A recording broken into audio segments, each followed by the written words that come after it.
Welcome back to another episode of the Aquademia podcast. I'm your host, Justin Grant. And I'm Maddie Cassidy. And today we are lucky enough to be joined by Azure Cygler, who is currently teaching an intermediate level aquaculture course at the University of Rhode Island. By the end of this interview, Justin and I are chomping at the bit to be in the next iteration of this course next year. So Azure is going to give us an inside scoop look at all of the different topics that are covered in this course. But before we get into that, if you enjoy this episode of Aquademia, be sure to leave us a rating or review on whichever podcast platform you listen to us on. And remember, you can follow us on social. We are on X. Follow us at Aquademia Pod. If you want to contact the podcast for any reason, we do have an online form located at globalseafood.org/podcast. And we'll see you at the end.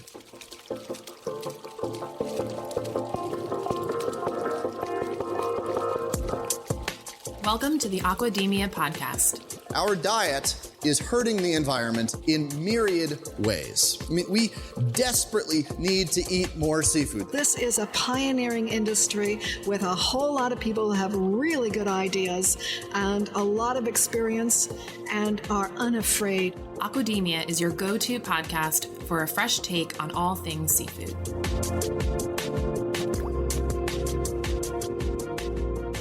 Azure, thank you so much for joining Maddie and I on the Aquademia podcast. How are you today?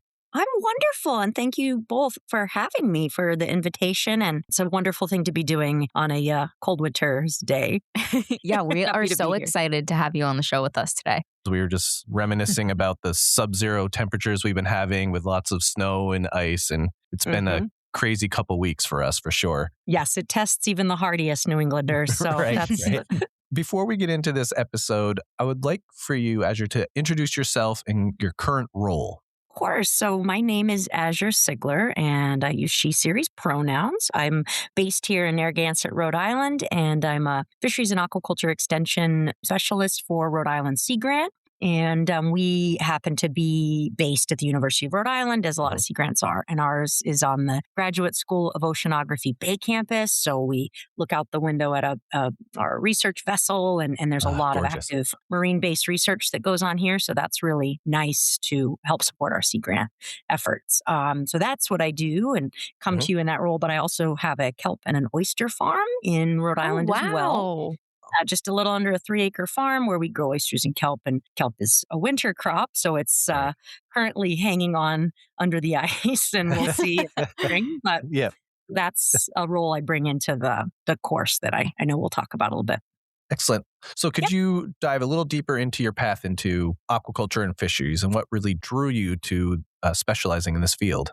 Sure. So I came from a California girl, born and raised, and I came in the late 90s to Cape Cod, my first real job, bought a truck and did a road trip out to Chatham, Massachusetts. And worked with a fishing organization. So fisheries was sort of where I landed in the world of this sphere and kind of how I came here. I was a commercial fisherman for years. I worked in Alaska. I worked in American Samoa, all over the South Pacific. I did a king crab trip before there was the show. So that was kind of fun.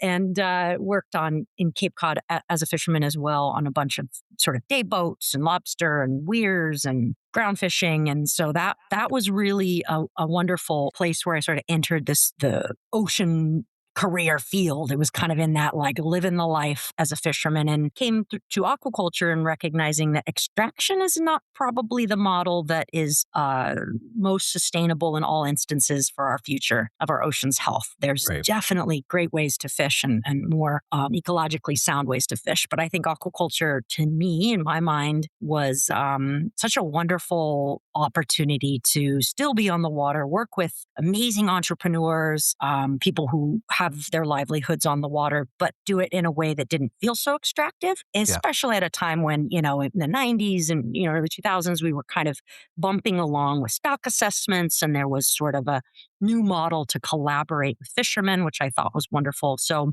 aquaculture to me represented an amazing alternative or additional way we could do that. In a lot of states in New England, you probably talked with folks who do still fish commercially, but also do aquaculture on the Right. side. Yep, we do. Maine, New Hampshire, there's a really awesome opportunities to do both. So that's what drove me into the field. And again, kind of bringing that on the water experience, and then got my master's degree at URI in marine affairs. So that sort of reinforced some of the opportunities and thoughts of, science is really a big part of what we should be integrating into our working waterfront communities and some of the problems and challenges. So that's how I came to it. And then in 2020, I started my own farm.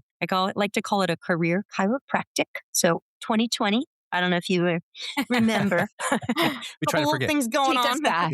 Yeah, I think it was a lot of us just really kind of just took a step back. Like, where are we going? What am I doing here? Why am I waking up and going into the guest bedroom again to look at a Yeah, screen? right. So that really was where I kind of felt that pull to really get back on the water and live that life. Prior to, after I worked commercial fishing, I worked in Woods Hole at the Fisheries Science Center and helped spearhead the cooperative research things that we did there, which was really essentially contracting fishermen to do science out on the boats. And now that's a very common thing. And I think back in the early 2000s, late 90s, that was sort of a concept that the government was toying with, and fishermen were, feeling out whether they were comfortable with that. So I think that model was sort of always in the back of my head. If I'm out there, I can connect with the industry, with our growers, to some of the science, to some of the policy needs. So I really wanted to become that. And I know from being a fisherman, things I saw out on boats 6 weeks at a time in the South Pacific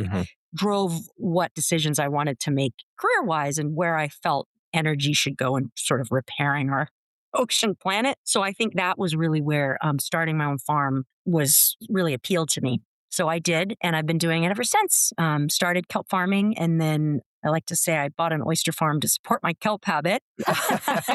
So, trying to wrestle with both of those, and really loving it. And it's been a nice being able to bring real life experience as a farmer into our course as well. Right. Yeah. That must be like the most perfect experience to bring into the classroom, which is what we're excited to talk to you about today. So you are teaching an intermediate level aquaculture course at the University of Rhode Island. And it sounds like the dream course for anyone that's interested in pursuing a career in aquaculture. So can you just give us a few key topics and skills that students take away from this course that you're teaching? Absolutely. Yeah. This is our second year running the course. It's a 13-week, every Tuesday evening. It's not an academic course. We can't offer academic credit. We can work with individual students who might be taking the course to get some credit, but it's a little bit of a convoluted path. So it's really geared toward professionals who have some prior knowledge of aquaculture. Last year, when we started this course, it's funded through NOAA National Sea Grant, which is wonderful. This year, we're recognizing we need to live beyond grant cycles. So there's a fee to the course, but it really is geared toward professionals. So we have folks, while we do have some students, most of our 40 plus students this year have worked on aquaculture farms and all over the nation. We have wonderful expertise from Hawaii, West Coast, up and down the East Coast. We have someone joining from the Caribbean. We have someone who's spent their career advising mussel farms in New Zealand. So really, adult mid-career individuals who are wanting to kind of level up. So maybe they know a bit about growing oysters, for example, but growing oysters and running a successful business are very different, right? We all know that.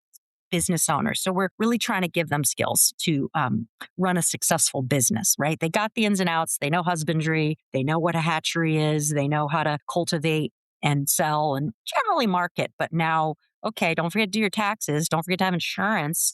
Don't forget there's things like eco tours you can do if you need more revenue. Don't forget, so do a business plan and actually make that a living document. That type of thing we're really focusing on. And it's been amazing. Really a great cohort this year.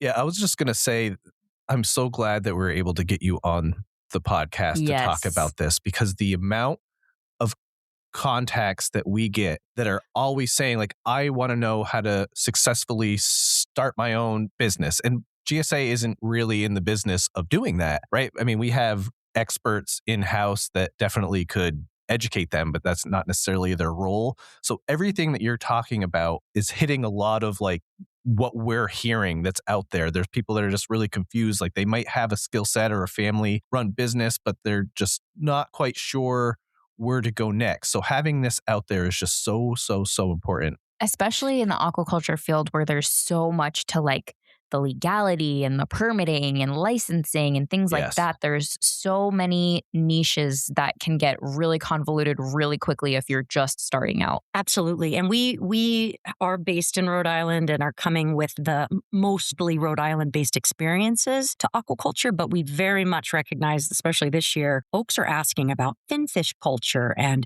how to integrate science from across the globe and how do we do things better and what are some of the big brands in Europe and how do they do? So we are very much recognizing, I think Rob and I have imposter syndrome. We're like, we're just holding the space for you amazing human beings that have all this wealth of knowledge to be a cohort and to share, like literally holding space by making a platform. We have, we use University of Rhode Island's Bright Space Engage, which is kind of the portal for learning for folks like master gardeners and any sort of fellowships that intersect with the university but aren't an academic course. So it's the public-facing portal to the university. So that exists at the University of Rhode Island. We thought, let's use that. So we hold that space for discussion boards and there's threads and there's tracks. We call them, sort of like output or product tracks so that folks can really hone in. But yeah, you're right. There really is a need. And I think one of the things I just wanted to point out about the structure is in aquaculture, I think, especially in New England, unlike commercial fishing sometimes, there is a competitive, or everybody has their own special sauce. Everybody has the people they sell to. Everybody has their thing.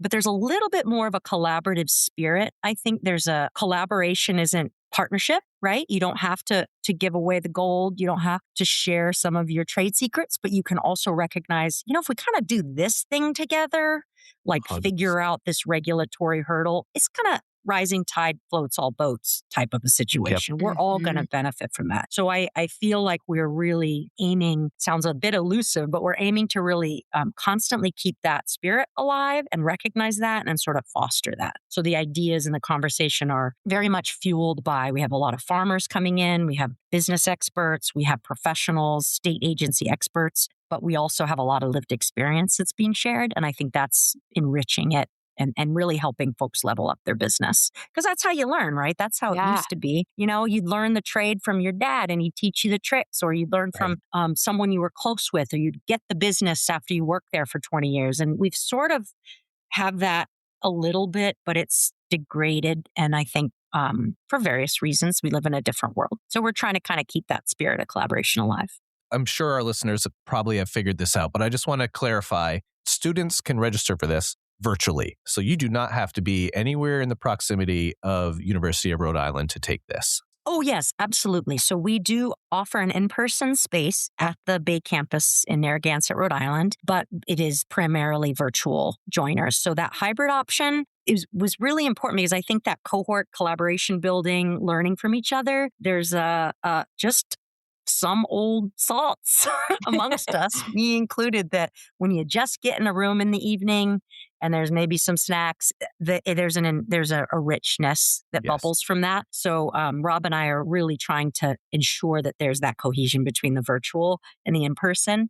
So yeah, absolutely. It's 13 weeks. We are on next week is a break because it's a school vacation week. And we very much tried to set the schedule, recognizing most of the participants are adults who probably have or might have families. So really honoring the space. A break is a break. Be with your families if you have them. So no class next week, and then we'll launch into week 5. So we're really coming along.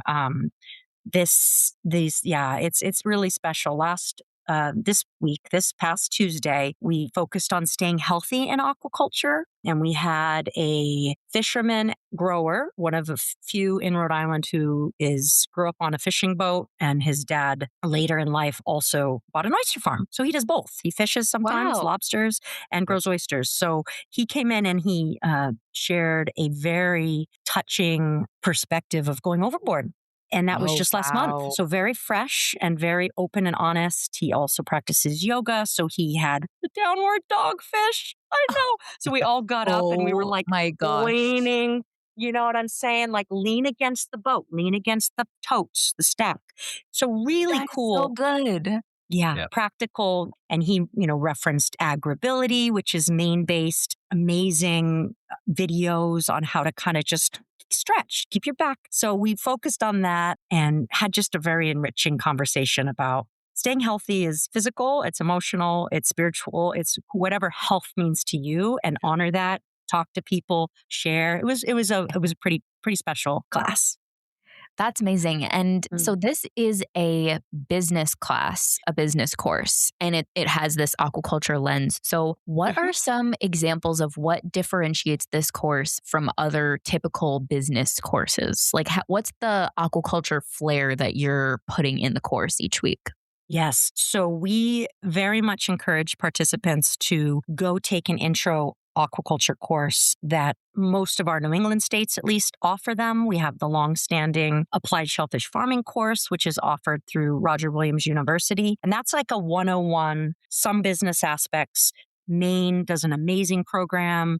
Connecticut has an amazing program. I think there's one in New Hampshire. So a lot of states do these wonderful intros to farming. We very much encourage that. Check that off. You got to do that. Like, we're not going to teach you that stuff. But then come and, for example, the aquaculture lens, when we looked at the business planning, was, okay, there's business plans and there's a million templates and there's Chat GPT. There's all these ways to do things.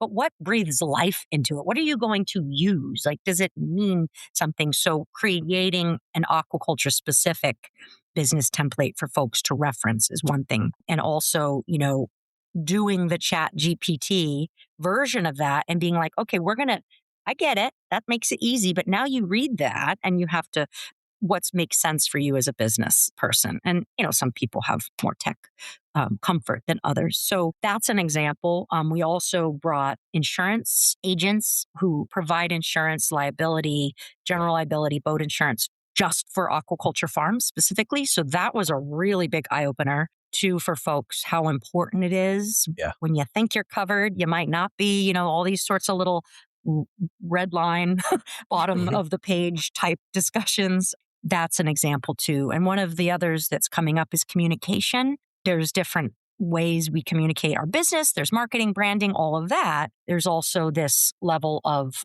engagement with the public communication. And in New England, like local communities, I'm sure. Right. Local community, you're going to be a good neighbor. Yeah. Those types of things to reduce conflict and to also do your part in terms of best practices to communicate clearly what you're doing and honor that. And if you're going to do something new, how hard is it to drop off some oysters to the neighbors?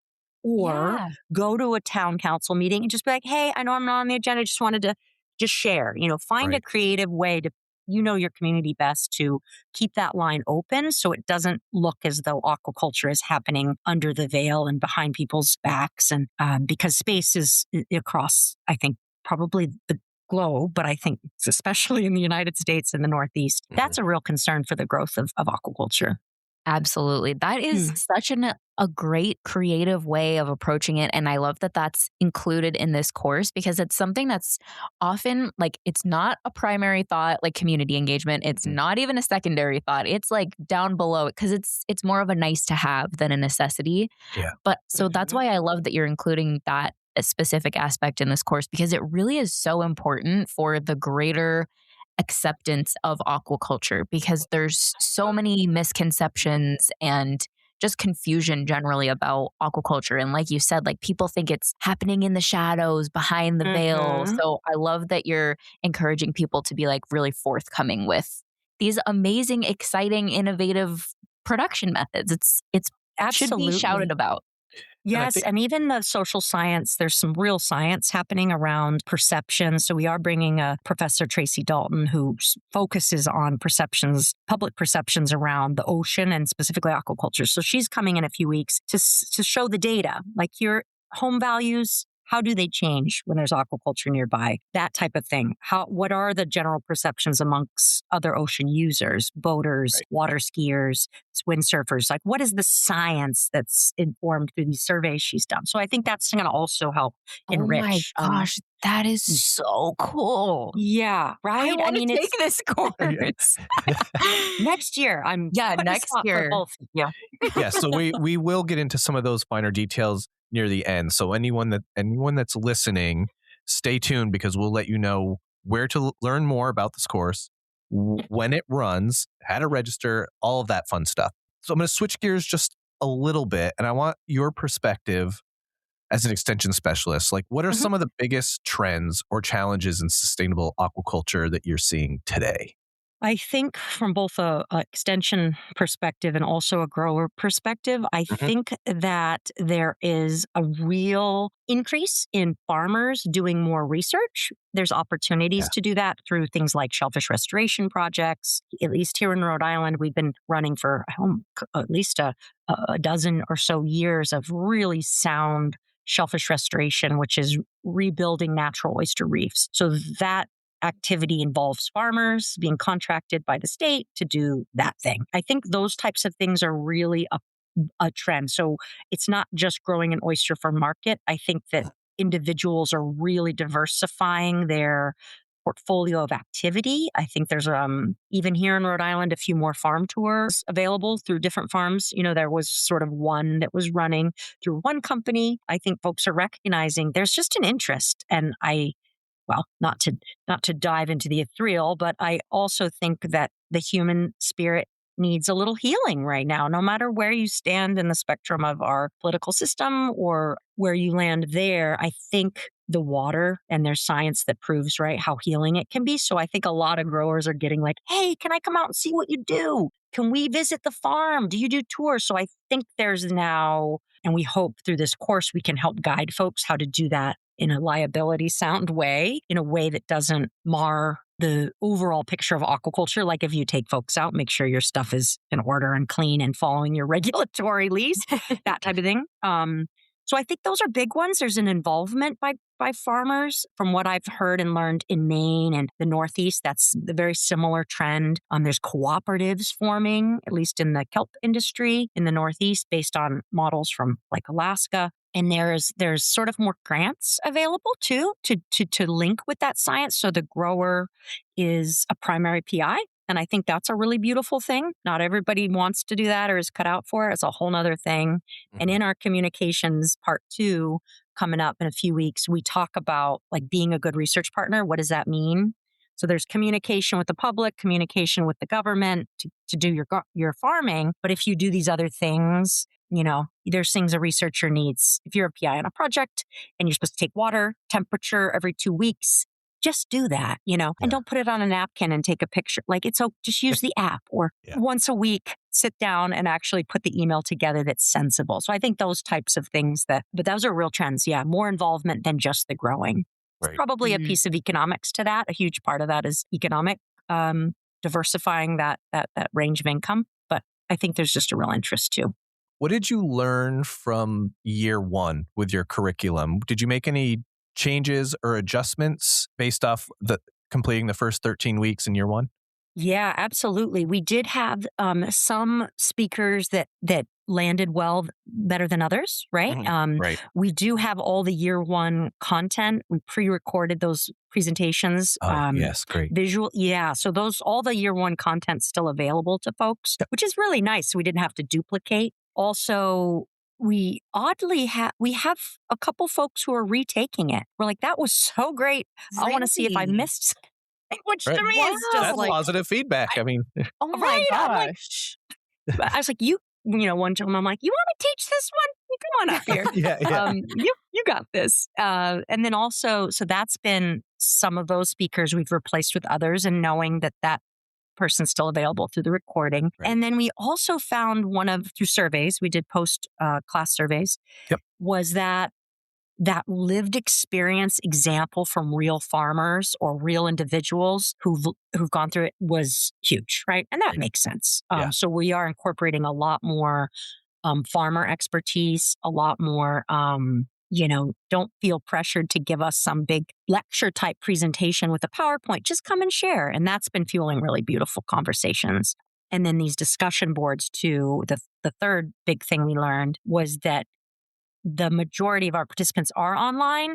So really supporting and keeping a robust dialogue going through the portal, so that those folks don't feel there's not a division between the in-person and the, So that's been really wonderful. Yeah, that's great.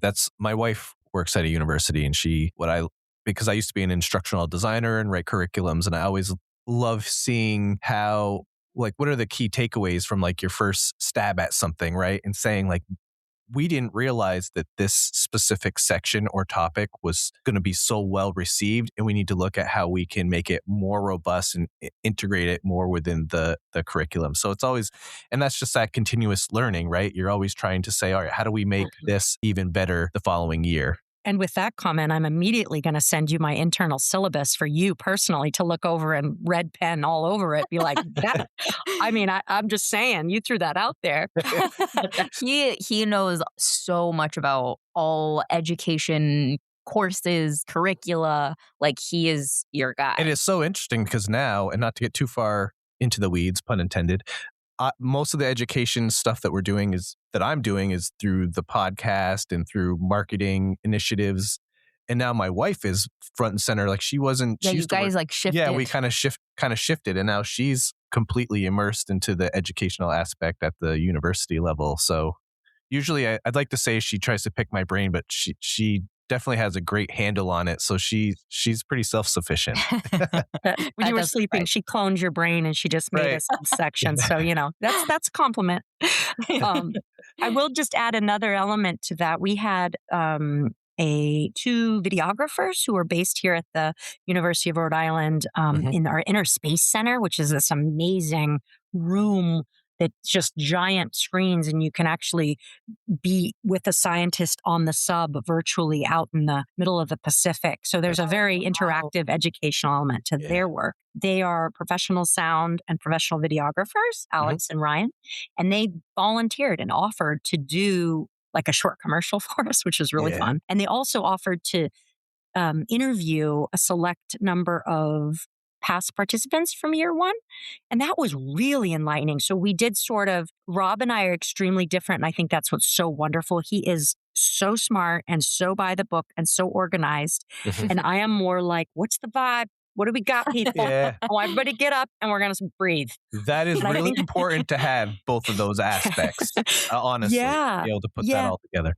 Yeah. And so I think, again, there's, from what I've seen in my farms, I get tons of emails. I just want to come out and just be on the water. So I'm trying to figure out how businesses can do some of that sensibly with each of these modules we're doing. You're more than just, an oyster farmer growing an oyster. You are an opportunity. You're a doorway to heal someone. And I think, that's what I do on my farm. I host a lot of groups, youth groups, inner city kids. I host a lot of folks from that's great. Seniors in high school, or kind of like, who knows where they might go. This could just bring them into an ocean space. So I think there's some value there, and hopefully other farmers who are, can explore it.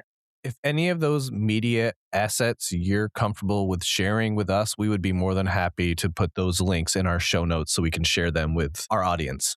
Definitely. I will do. Of course. Thank you. Would be happy to.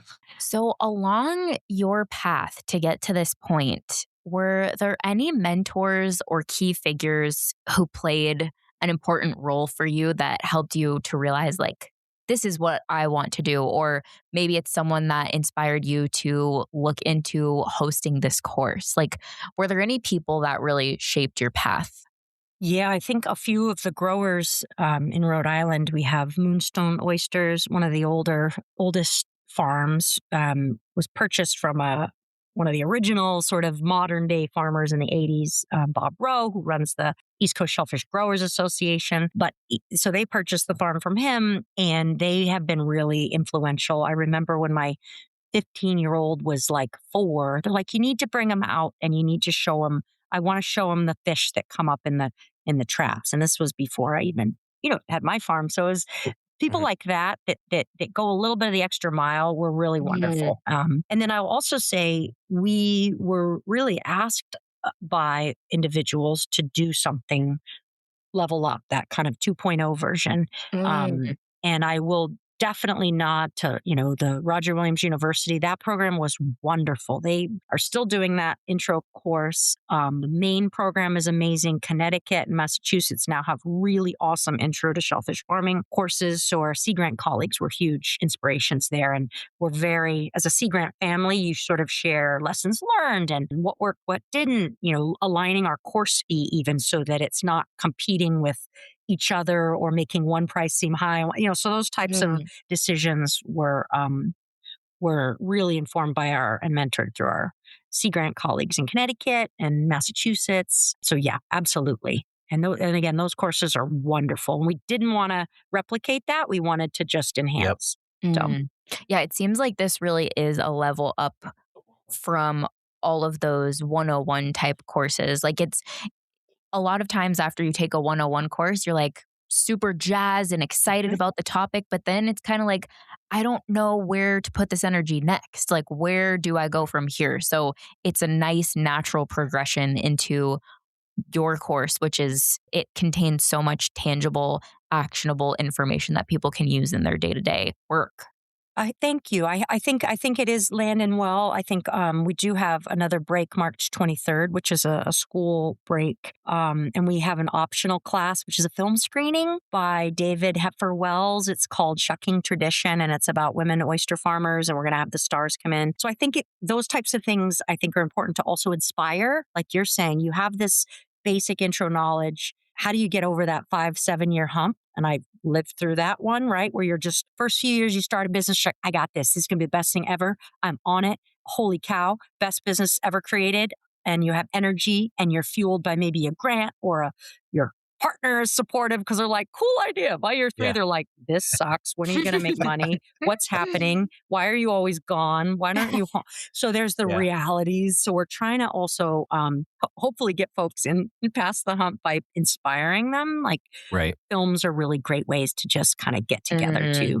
So those types of things, we have a couple, and hopefully we'll culminate the class in a field trip, a visit to a farm. But that's also a little tricky with a virtual option just to talk to a farmer on the boat in Rhode Island. Yeah. So those things I think are, and inspiration counts for a lot, right? We're humans. We're not robots. We're not robots yet. Yeah, not yet. Can we be happy? Can we be excited? It's like, oh man, skills plus motivation and inspiration are really the ticket to farming, I think. Looking ahead, I'm curious, what innovations or developments in aquaculture excite you the most, and what might they shape in the industry in the next 5 to 10 years? I think innovations, we really have figured out in the Northeast how to grow a great oyster. I think we have those types of, the gear, the flip farms, and there's a lot of opportunities to grow a really awesome oyster. I think from my perspective, building up what we talked about a little earlier is that the street cred of aquaculture being a good neighbor. So starting to work as a farming community to bolster those communications, to do public events, donate oysters when you're asked to something that is a positive cause. Most farmers do, I would say, but go kind of that extra mile so that now we will have public acceptance to use some of that awesome gear. Because right now in Rhode Island, at least, floating gear is not being permitted. Where it exists, it is allowed to stay where it is permitted, but new farms are not encouraged or being entertained to be approved if there's floating gear because of, some birds roosting. There's some literal concerns, but also it's mostly public perception. Right. So I think that's really innovating. It's not a techie answer, but I think we need to innovate in how we work with each other and how we talk to each other. We need to go to our town council meetings once in a while where our farms are located. Just get the pulse. I don't know. There's just trust your gut a little, but there also can be, we are going to provide some tangible touch point opportunities for folks. And I think that's going to allow us to use a lot of the innovations that already exist. And the second, I think our seaweed aquaculture has great potential. There's a lot happening, and we went through these mountains and valleys with it in terms of excitement and markets and where that's headed.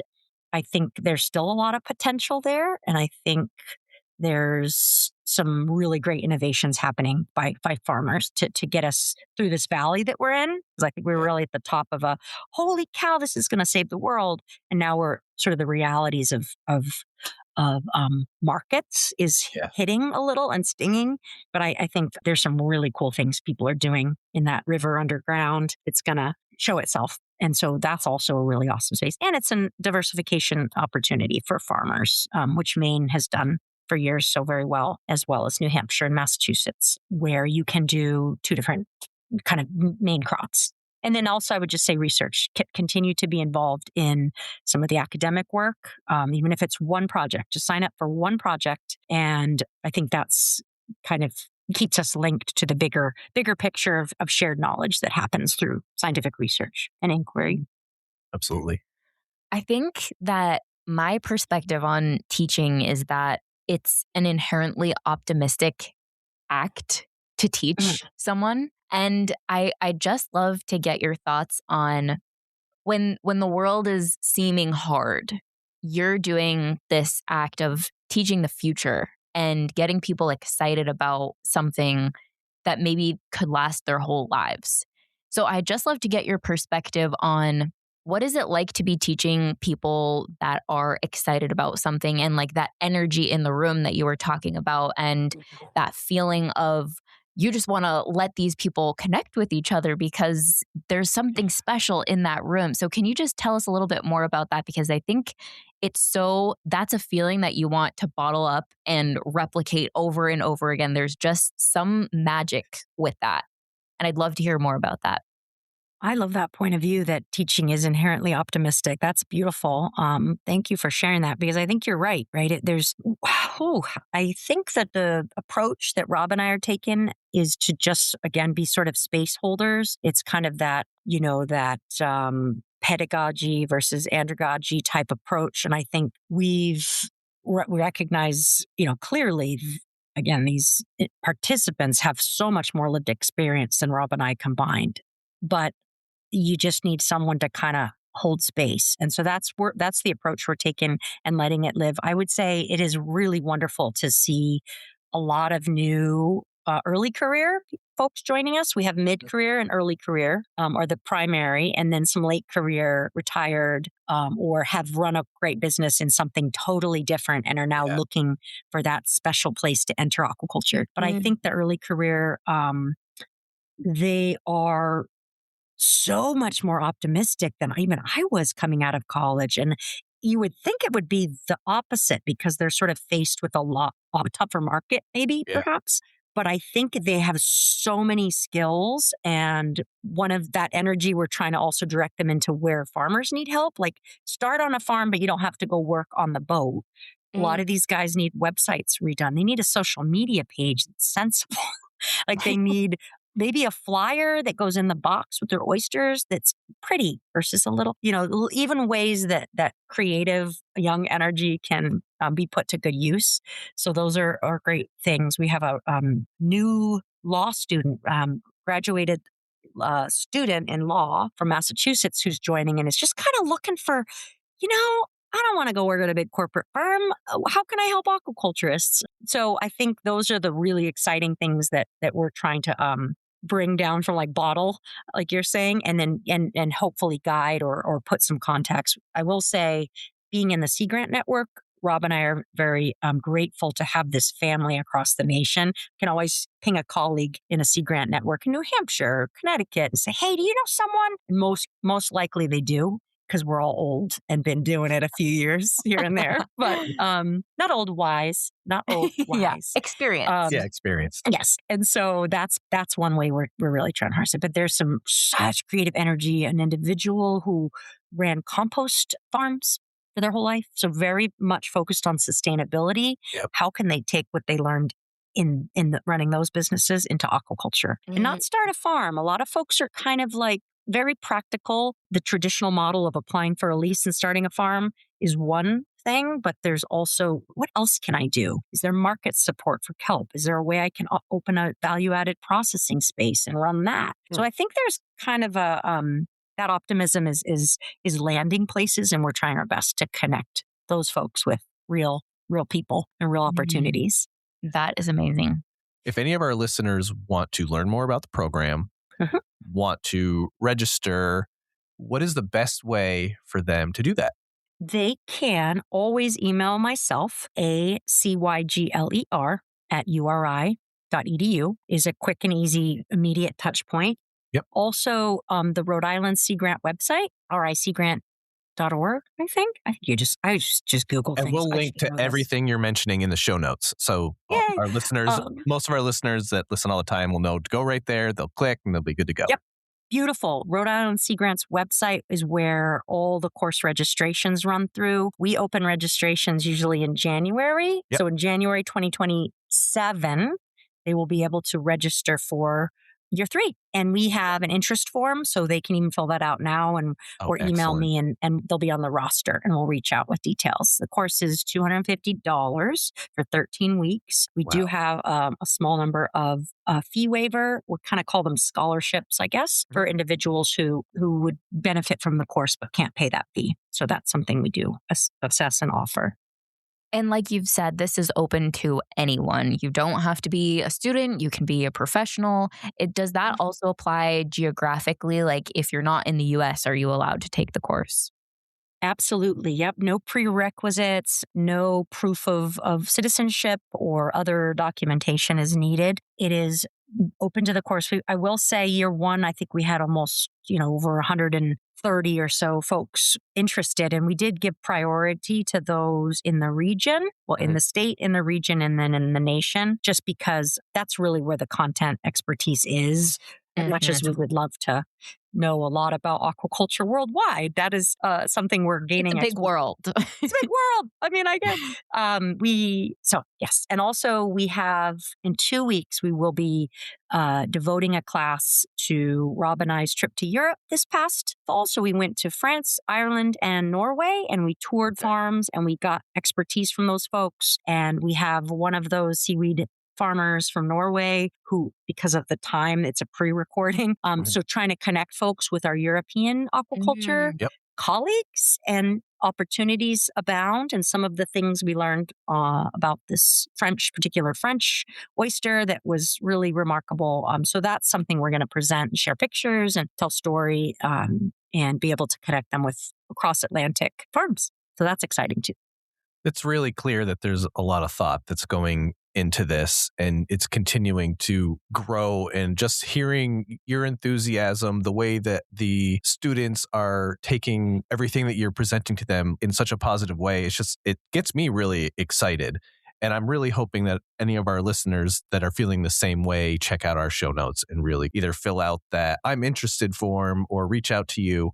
It's all going to be in those show notes. So if there's anything else that you have while you have our platform that you want to get out there, now is the perfect time to just say whatever you want to say.